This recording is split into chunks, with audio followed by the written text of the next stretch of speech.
আজ ৯ জানুয়ারি ২০২২ খ্রিস্টাব্দ ২৫ পৌষ ১৪২৮ বঙ্গাব্দ রবিবার।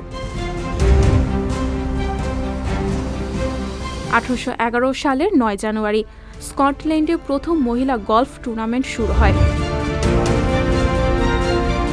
১৯৬০ সালের ৯ জানুয়ারি এই দিনে মিশরের নীল নদের উপর বিশ্ববিখ্যাত আসওয়ান বাঁধের নির্মাণ কাজ শুরু হয়। ১৯৭০ সাল পর্যন্ত এই বাঁধের নির্মাণ কাজ চলে। ১৯৬৮ সালের বড় একটি ঘটনা ঘটায় যুক্তরাষ্ট্র। ওই বছর ৯ জানুয়ারি মার্কিন মহাশূন্য যান সার্ভেয়ার চাঁদে অবতরণ করে। সেটি চাঁদের কক্ষপথে ঘুরে নিরাপদে পৃথিবীতে ফিরে আসে। ১৯৯২ সালের ৯ জানুয়ারি বাংলাদেশের জাতীয় সংসদ অধিবেশনে বিভক্তি ভোটে সরকারি দলের পরাজয় ঘটে।